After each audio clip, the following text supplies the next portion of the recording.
एक छोटे से गांव में एक गरीब परिवार रहता था।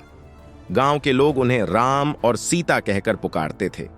राम और सीता दोनों ही बहुत ईमानदार और मेहनती थे। वे दिन भर मेहनत करके अपने छोटे से खेतों को संभालते थे और अपने परिवार को पालते थे। एक दिन राम ने गांव के पंचायत में बुलाया गया। पंचायत में उपस्थित सभी लोगों को यह देखकर वह थोड़ा घबरा गया, क्योंकि वह पहली बार ऐसी स्थिति में था।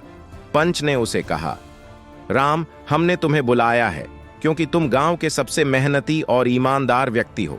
तुम्हें एक खास काम देने का निर्णय किया गया है। राम ने समझाया, पंच जी, मैं तैयार हूं कोई भी काम करने के लिए।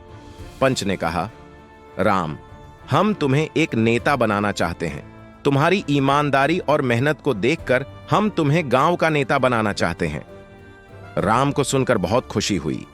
वह जानता था कि नेता बनना एक बड़ा जिम्मेदारी होता है, लेकिन उसने इसे स्वीकार कर लिया। राम ने गांव के लोगों के लिए कई सुधार कार्यों को शुरू किया। उसने स्कूलों को सुधारने का प्रयास किया और गांव के बच्चों के लिए नए पठन पुस्तकें और विद्या सामग्री प्रदान की। राम ने गांव में पेड़ पौधों के रोपण का भी कार्य किया और एक पुराने कुएं को सुधारने का निर्णय लिया। उसने गांव के युवाओं के लिए रोजगार के अवसर बनाने के लिए कई योजनाएं शुरू की। राम का उदाहरण देखकर गांव के लोग भी मेहनत और साझेदारी के माध्यम से अपने गांव को और भी सुंदर बनाने में जुट गए। एक दिन राम को एक गरीब आदमी ने देखा जो बहुत ही दुखी और बिराना दिख रहा था। राम ने उससे पूछा, तुम इतने दुखी क्यों हो? आदमी ने कहा, मेरे पास खाने का रास्ता नहीं है और मेरे बच्चे भूखे मर रहे हैं। राम ने उसकी समस्या को सुनकर तुरंत कुछ कदम उठाए। उसने गांव के बड़े व्यापारियों से मदद मांगी और उन्हें आदमी के लिए रोजगार प्रदान करने के लिए कहा।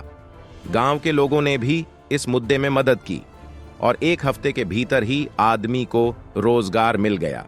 इसके बाद वह आदमी राम से बोला, धन्यवाद राम भैया, तुम्हारी मदद से मेरा और मेरे बच्चों का जीवन बदल गया है। राम ने हंसते हुए कहा, यह सब कर्मों का फल है। जो भी हम करते हैं वह हमें फल जरूर देता है।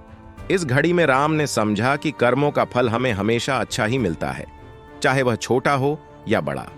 राम ने गांव को और भी सुंदर बनाने के लिए अपना संपूर्ण जीवन समर्पित कर दिया और उसका यह प्रयास गांव को सशक्त और समृद्धशाली बना दिया। इस कहानी से हमें यह सीखने को मिलता है कि मेहनत, ईमानदारी और साझेदारी से ही हम अपने लक्ष्यों को प्राप्त कर सकते हैं।